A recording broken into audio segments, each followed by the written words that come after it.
Να είμαστε λοιπόν, να είμαστε και πάλι. Επιστρέψαμε ζωντανά, συντονισμένα εδώ στην Δέλτα Τηλεόραση. Η ζωή συνεχίζεται και έχω έτσι τη χαρά να φιλοξενώ δύο ανθρώπους της αγοράς.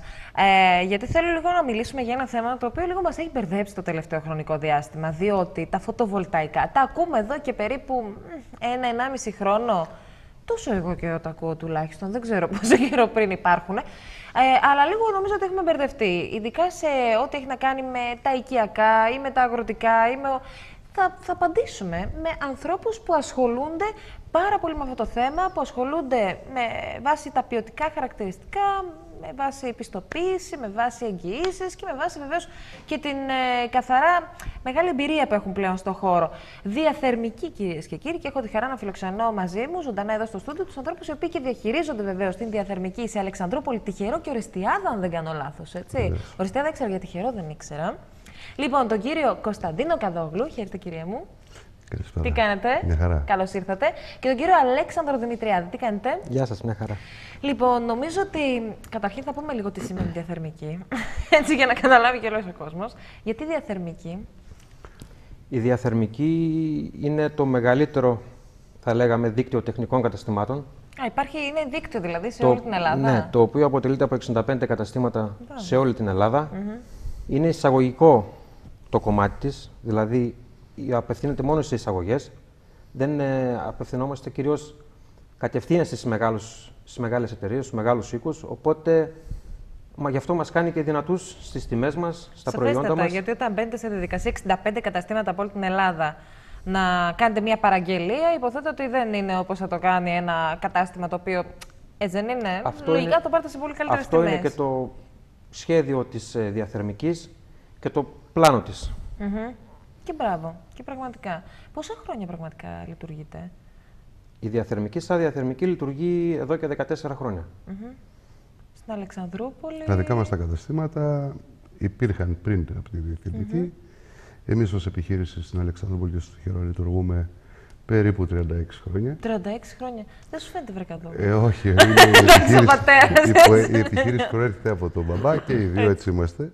Από τον πατέρα και Καδόγλου και εκείνος, μια χαρά, έτσι. Και συνεχίζουμε εμείς, η δεύτερη γενιά. Και προσπαθούμε μέσω της διαθερμικής, που μας προσφέρει κάποιες δυνατότητες ιδιαίτερες, να έχουμε μια μεγάλη γκάμα προϊόντων. Τι ακριβώς μπορεί να βρει κάποιος δηλαδή, μέσα σε ένα κατάστημα? Δηλαδή μπαίνει ένας καταναλωτής, είτε στην Αλεξανδρούπολη, είτε στο Τυχερό, είτε στην Ορεστιάδα. Τι μπορεί να βρει? Είναι καταστήματα που εξειδικεύονται κυρίως σε συστήματα και λύσεις εξοικονόμησης και παραγωγής ενέργειας. Δηλαδή από είδη θέρμανσης, κλιματισμού, συστήματα εξοικονόμησης. Γίνεται χαμός, υποθέτω, αυτό το χρονικό διάστημα. Παιδιά, μας πείτε λύσεις, δεν γίνεται. Και τώρα τελευταία έχουμε μπει πολύ δυναμικά στον κλάδο των φωτοβολταϊκών με την υποστήριξη πάντα ενός team της διαθερμικής και πολύ μεγάλων εταιριών του χώρου. Και έχουμε καταφέρει να έχουμε πολύ καλά αποτελέσματα και σε αποδόσεις και σε χρόνους παράδοσης και σε ποιότητα κατασκευής. Θέλω οπωσδήποτε να μιλήσουμε για τα φωτοβολταϊκά. Θέλω ένα μεγάλο κομμάτι δηλαδή, να το αφιερώσουμε εκεί, γιατί γίνεται λίγο χαμός στην αγορά. Γιατί έχουν εμφανιστεί και κάποιοι άνθρωποι οι οποίοι και έρχονται από άλλα μέρη, οτιδήποτε, και δεν ξέρουν τώρα και οι καταναλωτές τι να κάνουν. Θα τα πούμε όλα αυτά. Προς το παρόν, πείτε μου, πραγματικά ο κόσμος, ειδικά δε φέτος, χτυπάει περισσότερο την πόρτα σας για να δει ποιες λύσεις υπάρχουν για την ενέργεια, για τη θέρμανση ειδικά του σπιτιού του? Γιατί νομίζω το πετρέλαιο. Το έχουμε αντιληφθεί όλοι, δεν συμφέρει. Είμαστε σε μία. Σε λίγο θα αρχίσουμε να σας ζητάμε και ξυλόσομπες στην διαθερμική, γι' αυτό ρωτάω. Και η διαθερμική όντως προσφέρει από ξυλόσομπα μέχρι το πιο σύγχρονο σύστημα εξοικονόμησης που μπορεί να υπάρξει. Είτε αυτό λέγεται αντλία θερμότητας, είτε είναι σύστημα υποβοήθησης με τον ήλιο ή με τη γεωθερμία. Μπορούμε να προσφέρουμε τα πάντα ανάλογα με το τι χρειάζεται όμως πάντα κάθε κατοικία ή επαγγελματικός χώρος, χωρίς να είμαστε σώνοι και καλά σε ένα μόνο αντικείμενο. Δηλαδή προσφέρουμε αυτό που χρειάζεται πραγματικά ο καταναλωτής. Προσπαθώντας να συζητήσουμε μαζί του, να βρούμε τις ανάγκες του και να προσφέρουμε λύσεις που πραγματικά θα είναι αξιόπιστες, οικονομικές και θα τον εξυπηρετούν για πολύ μεγάλο χρόνο ακόμη σε βάθος. Εκεί στην Ορεστιάδα που φέτος είχε και πολύ κρύο και ο κόσμος δεν μπορούσε να πληρώσει πολύ πετρέλαιο, τι προτίμησε φέτος να κάνει? Αλλαγή προτίμησε καταρχήν να κάνει σε αυτό το τρόπο? Σιγά σταδιακά ναι, θα γίνει η αλλαγή. Δηλαδή από το πετρέλαιο θα πάμε είτε σε ξύλο είτε σε pellets. είτε σε άλλες μορφές ενέργειας. Και νομίζω ότι πλέον και π.χ. ακόμα και για το τζάκι, λέω εγώ τώρα, δεν ξέρω αν έχετε και τέτοια συστήματα, Βεβαίως, υποθέτω, ότι πλέον υπάρχουν ολοκληρωμένα συστήματα που ζεσταίνουν όλο το σπίτι, δεν είναι? Ναι, με ένα τζάκι μπορεί να ζεστάνει και με την υπάρχον θέρμανση, με τα υπάρχον σώματα δηλαδή, να ζεστάνει όλο το σπίτι. Απλά το τζάκι δεν μπορεί να είναι η κύρια πηγή ενέργειας, η κύρια πηγή θέρμανσης. Θα είναι βοηθητικό. Μπορείς να καίς τζάκι όλο τώρα το χρόνο. εντάξει. Όταν το κάψεις το τζάκι και θες να μερακλώσεις, θα υποβοηθήσει και το υπόλοιπο σπίτι. Ζεσταίνεται όμως και το σπίτι. Ζεσταίνεται, φυσικά ζεσταίνεται. Γιατί σε ένα χώρο συγκεκριμένο των τετραγωνικών μέτρων υποθέτω ότι βοηθάει, έτσι δεν είναι? Απλά δεν είναι η κύρια πηγή. Εάν το τροφοδοτείς συνέχεια, μπορεί να το λειτουργήσει και ως κύρια πηγή. Αλλά απλώς δεν θα είσαι όλες τις ώρες σπίτι για να το έχεις σαν κύρια πηγή. Εντάξει, δεν θα είσαι. Γιατί εντάξει, Ή με παιδιά, τον δεν νοτιά συμφέρει τώρα, κιόλας, όταν έχει εντάξει. 20 βαθμούς έξω, δεν είναι εύκολο να καίς τζάκι. Γι' αυτό υπάρχουν διάφορες Είδα παραλλαγές. πολύ κόσμο Καθόγλου φέτος. Μέχρι την τελευταία στιγμή να καίει το τζάκι του, σου λέει ο άλλος. Γι' αυτό υπάρχει μία γκάμα προϊόντων. Υπάρχουν δηλαδή πολλά και άλλα Και εκεί ακόμα βοηθάμε προτάσεις. εμείς να βρούμε ο καθένας τι του ταιριάζει. Δηλαδή, φέτος το χειμώνα, κάποιος πριν, γιατί τώρα το καλοκαίρι θα κάνει όποιος θέλει μία αλλαγή σε αυτόν τον τομέα, μπορεί να έρθει στη διαθερμική και να σου πει: εγώ πληρώνω τόσο. Θέλω να εξοικονομήσω πλέον χρήματα. Τι μου προτείνεις, έλα δε στο χώρο μου και τέτοια. Υπάρχουν δηλαδή Από λύσεις. εκεί ξεκινάει. Βέβαια, αναλόγως τις ανάγκες που έχει ο πελάτης, θα προσαρμόσει και το κατάλληλο μηχάνημα. Και γι' αυτό σας το λέω, φίλοι μου καταναλωτές, ειλικρινά σας το λέω τώρα, που είναι καλοκαίρι και δεν πληρώνουμε πετρέλαιο. Ό,τι να κάνετε και να το προγραμματίσετε, κάντε το τώρα. Και οποιαδήποτε αλλαγή στο σπίτι, οτιδήποτε χρειάζεται, καλό είναι να το προγραμματίζουμε από τώρα. Κατ' εμέ, έτσι δεν είναι? Των φρονίμων τα παιδιά που λέμε. Λοιπόν, να πάμε λίγο στα συστήματα. Πραγματικά. Παραγωγής και εξοικονόμησης ενέργειας. Είπαμε δηλαδή ποια είναι περίπου. Περίπου βέβαια. Ναι. Και εξοικονόμηση ενέργειας. Δηλαδή γλιτώνω λεφτά ακόμα και αν έχω πετρέλαιο. Βέβαια. Υπάρχουν και εξοικονόμηση συγκεκριμένα. Τα συστήματα εξοικονόμησης που λέμε είναι αυτά. Όταν μπορείς να έχεις ένα τζάκι που όταν το κάψεις θα βοηθήσει το σπίτι σου, εκεί γλιτώνεις ενέργεια. Όταν μπορείς να έχεις μια αντλία θερμότητας για θέρμανση και ψήξη σε όλο το. Τι είναι η αντλία θερμότητας, βρε παιδιά? Εγώ σας είπα και στην αρχή, εγώ κορίτσι είμαι, δεν ξέρω από αυτά, γι' αυτό σας λέω. Αλλά είμαι και νοικοκυρά. Η αντλία θερμότητας λοιπόν είναι ένα σύστημα που παράγει, πολλαπλασιάζει την ενέργεια που καταναλώνει και την μαζεύει από το περιβάλλον και την πάει στο σπίτι. Στο σπίτι. Είτε το χειμώνα ως ζέστη, ή το καλοκαίρι ως δροσιά, ως ψήξη. Δύο ερωτήματα. Είναι ακριβά όλα αυτά? Αυτά είναι συστήματα που αποσβαίνουν μέσα στις εγγυήσεις τους, ως συνήθως. Πολύ γρήγορα δηλαδή. Πολύ γρήγορα. Είναι αξιόπιστα συστήματα, γιατί κυρίως τέτοια μηχανήματα τα διαθέτουν μεγάλοι κατασκευαστές, επώνυμα προϊόντα, άρα αξιόπιστα προϊόντα, δοκιμασμένα πλέον στην Ευρώπη, κυκλοφορούν αρκετά χρόνια και επιδοτούνται. Στην Ελλάδα δεν επιδοτούνται. Και πολύ εύκολα στη χρήση τους. Μάλιστα.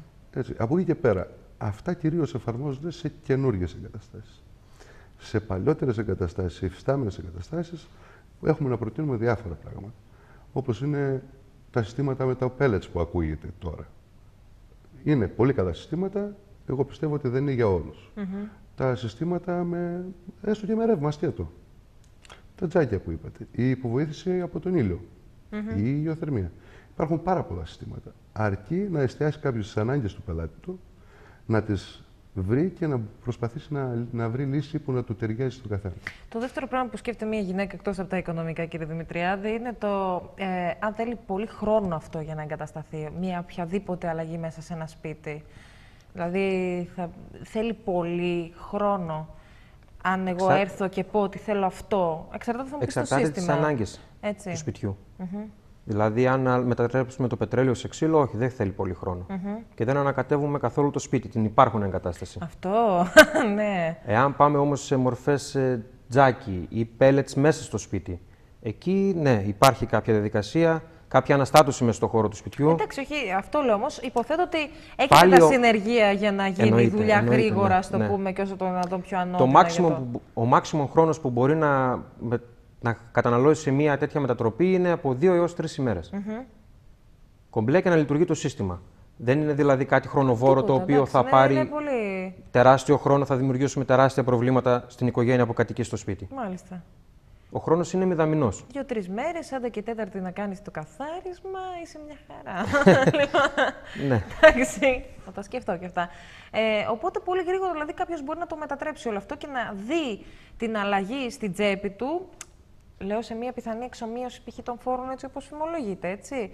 Πάρα πολύ γρήγορα, δηλαδή να δει κάποια χρήματα στην τσέπη του να. Η αλλαγή στην τσέπη του θα είναι. Από την πρώτη στιγμή, στον πρώτο μήνα κιόλας. Από τον πρώτο μήνα θα καταλάβει τη διαφορά. Ναι.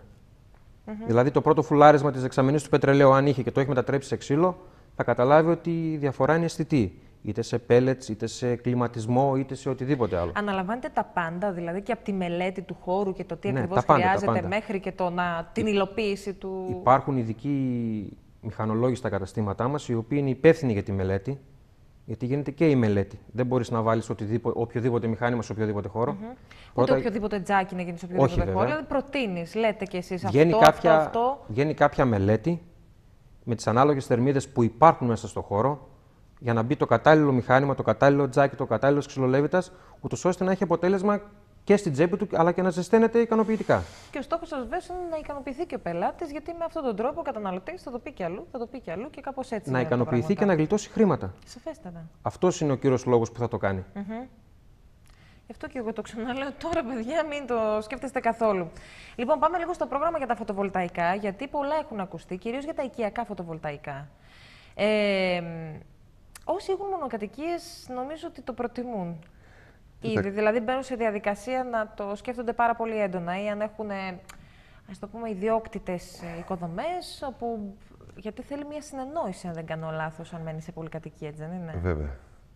Το φωτοβολταϊκό κυρίως απευθύνεται, το πρόγραμμα της στέγης, που είναι μέχρι 10 kW, απευθύνεται για ιδιόκτητους χώρους. Σε πολυκατοικία είναι λίγο δύσκολο να συνενέσουν όλοι για να χρησιμοποιηθεί η ταράτσα. Από εκεί και πέρα είναι ένα πρόγραμμα που είναι για 25 χρόνια η σύμβασή του με την ΔΕΗ, με σίγουρες απολαβές, πολύ υψηλές απολαβές, συμφέρουσες, το οποίο πρόγραμμα προβλέπει και μία μικρή αύξησούλα της τάξης του 25% του πληθωρισμού, έτσι ώστε να καλύπτεται τυχόν απώλειες του συστήματος, γιατί έχει κάποιες απώλειες στο σύστημα. Ήδη έχουν τοποθετηθεί πάρα πολλά. Τι ακριβώς σημαίνει καταρχήν? Δηλαδή αυτός ο οποίος και θέλει να μπει στη διαδικασία για τα φωτοβολταϊκά, το κάνει για εξοικονόμηση ενέργειας ή για να δει μειωμένο το λογαριασμό της ΔΕΗ, το κάνει παράλληλα γιατί έχει υπογράψει συμβόλαιο με την ΔΕΗ και παράγει για την ΔΕΗ ή για το σπίτι του?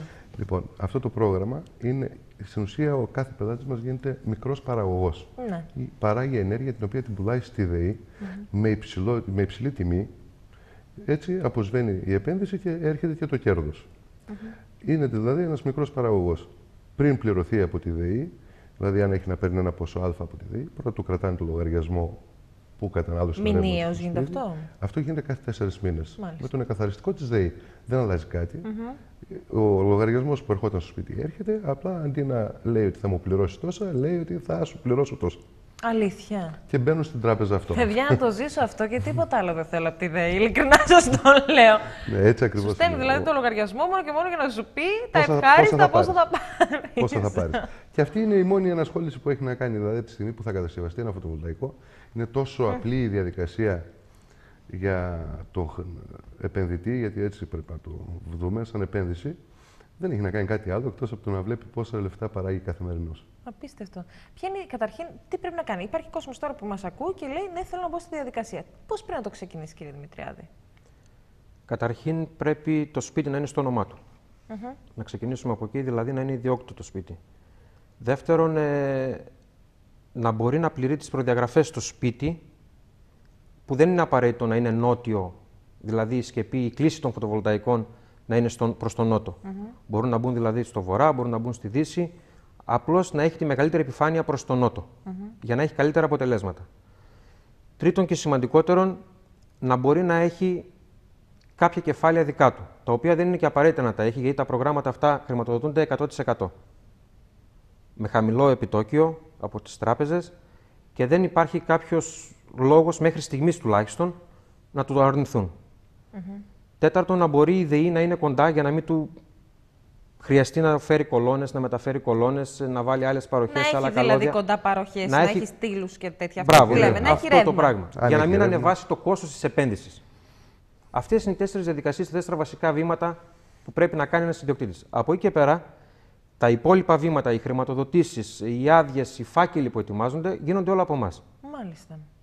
Δηλαδή, αν κάποιος ενδιαφέρεται πραγματικά να κάνει ένα φωτοβολταϊκό, μπορεί να μας φέρει την άδεια του σπιτιού του, το λογαριασμό της ΔΕΗ που αποδεικνύει ότι είναι στο όνομά του και από εκεί πέρα ξεκινάμε εμείς. Εσείς θα δείτε αν έχει αυτό τον νότιο προσανατολισμό που λέτε ή αν είναι σωστά και τι μπορεί να κάνει, τι μπορεί να σηκώσει η οικοδομή του, έτσι. Όπως είπαμε προηγουμένως ότι θα γίνει μια μελέτη, το ίδιο γίνεται και εδώ.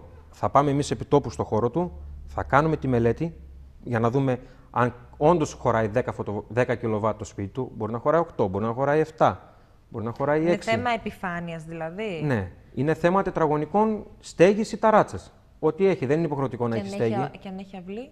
Όχι στην αυλή. Μόνο στο χώμα δεν επιτρέπεται. Όχι, στο χώμα δεν μπορείτε π.χ. να κάνετε μια εγκατάσταση. Όχι.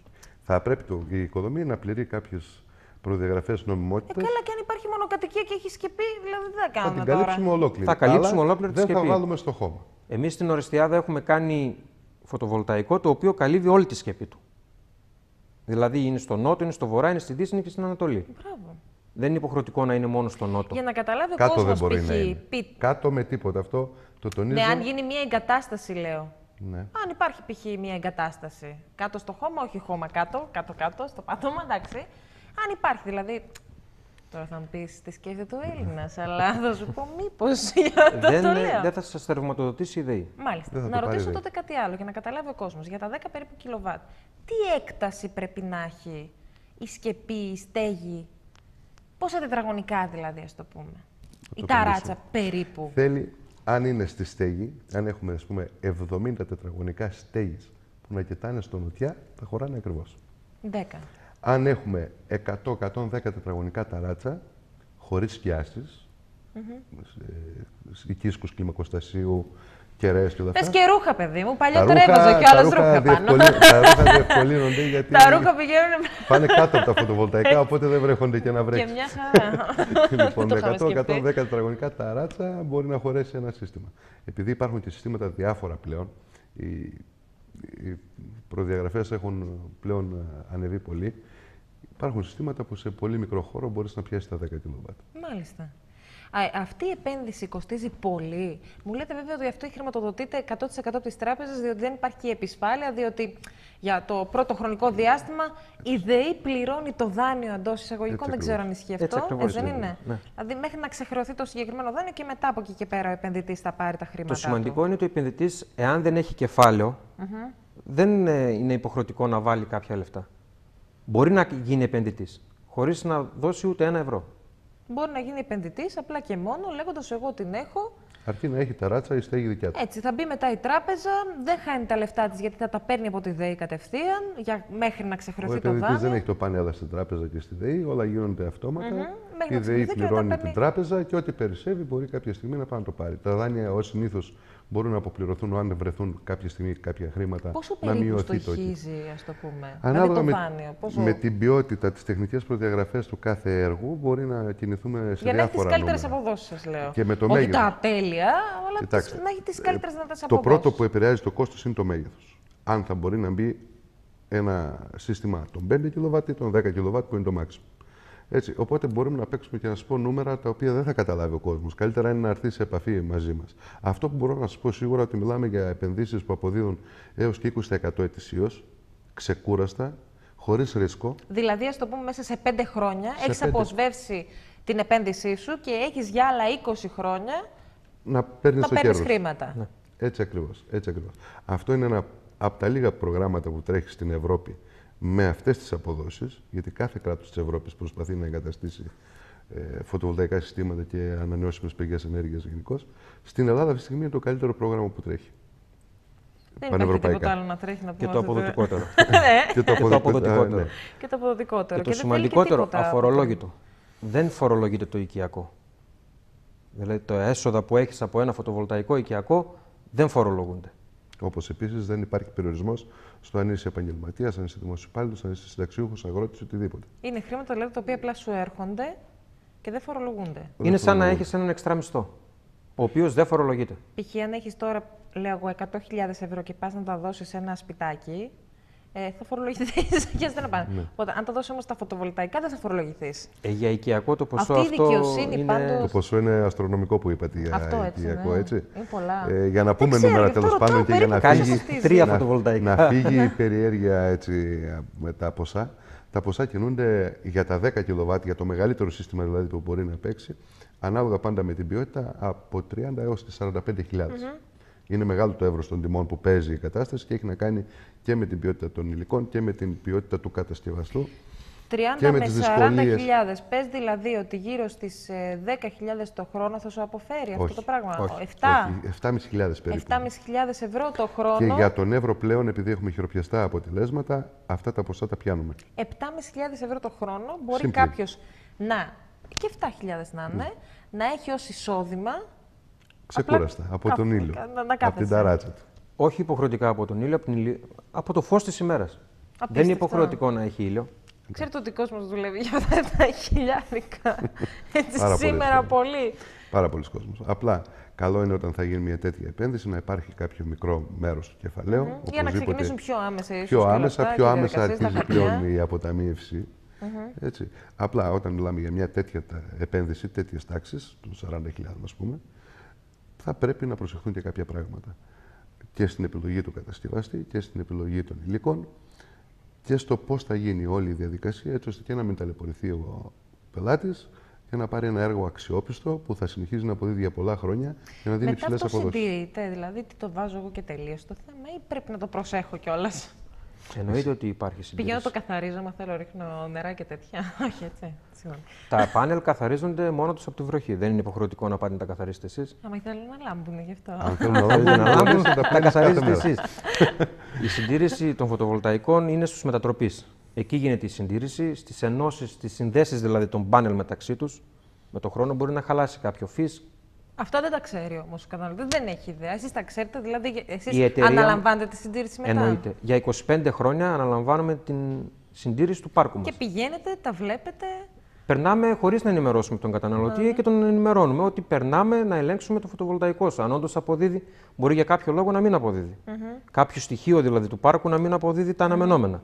Οπότε να υπάρχει πρόβλημα και να χάνει χρήματα. Οπότε θα κοιτάξετε να το μετατρέψετε, να τον βοηθήσετε να μπορέσει να κερδίσει ξανά τα χρήματα. Και αυτή είναι η έννοια έχει το να είσαι τοπικός κατασκευαστής. Έχεις τη δυνατότητα να περνάς συχνά από τα έργα, να τα βλέπεις. Σε ενδιαφέρον οπωσδήποτε να πάνε καλά. Έχεις τη δυνατότητα να τα υποστηρίξεις πάντα. Και εκείνη και η διαθερμική με τις μεγάλες εταιρείες από πίσω και τα γνωστά ονόματα, ότι η αξιοπιστία των υλικών, η δυνατότητα το να βρεις ανταλλακτικά μετά από κάποιο χρόνο, η αξιοπιστία των εγγύησεων, όλα αυτά παίζουν πολύ μεγάλο ρόλο. Να ρωτήσω όμως εγώ κάτι, γιατί το τελευταίο χρονικό διάστημα έχω ακούσει μέχρι και. Μου είχε κάνει εντύπωση αυτό το πράγμα. Μέχρι και ένα στρατιωτικό στο άσχετο, ξέρω εγώ, είχα ακούσει από Θεσσαλονίκη που καθόμαστε σε κοινή παρέα και μου έλεγε: εγώ ασχολούμαι και με τα φωτοβολταϊκά. Μπορεί να ασχοληθεί. Και όχι ασχολούμαι, έχω φωτοβολταϊκά στο σπίτι μου. Προτείνω φωτοβολταϊκά σε κόσμο, έτσι. Όχι, δεν μπορεί να ασχοληθεί ο καθένας. Πρέπει να είσαι εξειδικευμένο άτομο, να έχεις εξειδικευμένες γνώσεις για να μπορείς να τοποθετήσεις. Γίνονται μελέτες εκεί, υπάρχουν ζητήματα στατικότητας, υποθέτω, όλα αυτά πρέπει να τα πάντα μελετιούνται από την εταιρεία μας. Δηλαδή, δεν μπορεί οποιοδήποτε να πάει να στήσει ένα φωτοβολταϊκό. Δεν θα αποδώσει το φωτοβολταϊκό και δεν θα πάρει άδεια. Και να το πω αυτό στον κόσμο, ο οποίος ψάχνεται για φωτοβολταϊκά, ότι καλύτερο είναι λοιπόν να εμπιστεύεστε και κάποιον τον οποίο τον βλέπετε κιόλας και ξέρετε πού είναι. Πού είστε αλήθεια, να ξέρουμε μετά από πού περνάμε. Αλεξανδρούπολη, πού είναι το κατάστημα ακριβώς? Στην Αλεξανδρούπολη είμαστε στην Πλωτινοπόλεως 26, στην Άβαντος, κοντά, έτσι να σου το πω. Και ένα τηλέφωνο θα ήθελα όμως, για να ξέρει ο κόσμος, γιατί μπορεί να σας τηλέφωνά μας είναι το 2551022 και η ιστοσελίδα μας που είναι www. 22383. Μην πάρετε το πρώτο που σας είπα, θα πάρετε σε κανέναν άνθρωπο ξένο. 22383 και στην Οριστιάδα. Στην Οριστιάδα είναι Καλεπόλεως 87 και το τηλέφωνο είναι 25520 29803. Και το βασικότερο σε εσάς είναι ότι μπορεί ο κόσμος και μετά ή και καθ' όλη τη διάρκεια να έρθει να σας βρει. Δηλαδή, αυτό είναι το βασικότερο κέρδος. Αποκτάμε με τον κόσμο προσωπική σχέση πλέον. Ναι, και με αυτό δεν θέλει κι ο άλλος. Να είναι σίγουρος, να έχει σίγουρο το κεφάλι του και όχι κάποιον ο οποίος μπορεί να είναι μακριά και πότε θα περάσει και αν θα περάσει. Εκεί που υπάρχει και το συνεργείο, τουλάχιστον να ξέρουμε το τι μας γίνεται. Σκεφτείτε τώρα να γίνει ένα φωτοβολταϊκό από κάποια εταιρεία της Αθήνας, Θεσσαλονίκης, Πάτρας, Λαμίας και να δημιουργηθεί κάποιο πρόβλημα. Άστα να πάμε. Με το να έρθει κάποιος από την Αθήνα στον μόνο Εύρο. Το κόστος να σκεφτώ, δηλαδή μόνο το κόστος των εξόδων που θα μου στείλουν σαν τιμολόγιο μετά. Και τα χρήματα που χάνεις μέχρι να επισκευαστεί το πάρκο σου. Και αν μπορεί. Άσε που και αν υπάρχει και εκείνη η εταιρεία μετά. Άσε. Δεν το συζητώ. Γενικά το να έχεις τον κατασκευαστή. Μιλάμε ότι θα υπάρχει εκείνη η εταιρεία και δεν θα είναι μαϊμού εταιρεία. Ναι, γιατί αυτό γιατί λέω. υπάρχουν και οι μαϊμού εταιρείες οι οποίες ήρθαν στην περιοχή μας, κάναν κάποιες αιτήσεις και εξαφανιστήκαν, δεν υπάρχουν πια. Γι' αυτό και λέμε τον κόσμο να είναι πολύ προσεκτικός για το πού βάζει την υπογραφή του και πού δίνει τα χρήματά του. Επειδή μιλούμε για μια σοβαρή επένδυση που μπορεί να σας αποφέρει χρήματα, τα 1.000 ευρώ περίπου το χρόνο, είναι χρήματα τα οποία. Δηλαδή έτσι δεν είναι. Είναι χρήματα τα οποία μπαίνουν στο σπιτικό σου. Αλλά πρέπει να γίνει μια επένδυση που γίνεται στην οικοδομή σου. Άρα πρέπει να γίνει με τις καλύτερες δυνατές προδιαγραφές, πάνω από το κεφάλι σου κοινώς. Δίνεις χρήματα για αυτό το πράγμα και πρέπει να σου αποδώσει το δυνατόν ταχύτερα αυτά που έχεις επενδύσει. Και για το δυνατόν περισσότερο. Και εκεί είναι η μεγάλη διαφορά, ότι αυτές οι επενδύσεις πρέπει να αντιμετωπίζονται με βάθος χρόνου 25 ετίας τουλάχιστον. Έτσι. Γιατί το σύστημα δεν πεθαίνει. Λέμε ότι η σύμβαση είναι 25 χρόνια. Όχι τίποτα. Τόσα χρόνια που είναι η διαθερμική, ξέρουμε ότι θα είναι και τα υπόλοιπα 25. Και από ό,τι βλέπετε και οι δύο είμαστε κάνατε. Κάναμε. Γι' αυτό εντάξει, σας λέω, παιδιά, θα υπάρχει και μετά. Ήθελα να πω το σύστημα, η σύμβαση είναι 25 ετών. Τα συστήματα μπορεί να ζήσουν και 50 χρόνια. Έτσι, και μπράβο. Γιατί υποτίθεται ότι στα 25 χρόνια έχει το 80% τουλάχιστον τη απόδοσή του.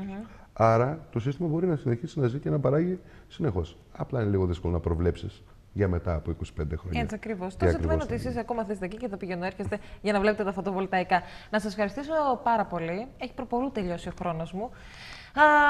Λοιπόν, διαθερμική σε ό,τι έχει να κάνει και με φωτοβολταϊκά, αλλά εγώ σας το ξαναλέω και με τα θέματα της θέρμανσης τώρα αυτό το χρονικό διάστημα, μέσα στο καλοκαίρι, δείτε τα λίγο, γιατί πολλοί κόσμος ψάχνετε και με ρωτάει να σας πω την αλήθεια, τι μπορεί να κάνει, να εξοικονομήσει ενέργεια, να εξοικονομήσει χρήματα, γιατί φέτος το χειμώνα δεν την παλέψαμε. Δεν την παλέψαμε. Ειδικά στην Ορεστιάδα ξέρω ότι κρύονται περισσότερο, έτσι. Έχουμε λίγο χαμηλότερες θερμοκρασίες από εσάς. Και εμείς είμαστε στη διάθεση του κόσμου να πραγματικά να ασχοληθούμε μαζί τους και να δώσουμε την καλύτερη δυνατή λύση. Βρετοτσάκι, αυτό. Την καλύτερη δυνατή λύση για τον καθένα. Χρειάζεται, ναι, να μπορέσετε να κάνετε τις μελέτες σας. Αλλάζει τα δύο ίδια σπίτια με διαφορετικούς ενίκους, έχουν άλλες ανάγκες. Καταρχήν έχουν άλλη νοικοκυρά, κύριε Παπαδόπουλο. Αυτό ακριβώς. Άστα να πάνε είναι. Να σας ευχαριστήσω θερμά. Καλή συνέχεια. Λοιπόν, να περάσουμε σε ένα σύντομο διαφημιστικό διάλειμμα. Πάμε για ρεπορτάζ και εγώ ανανεώνω το ραντεβού μαζί σας για την ερχόμενη Δευτέρα. Να είστε καλά.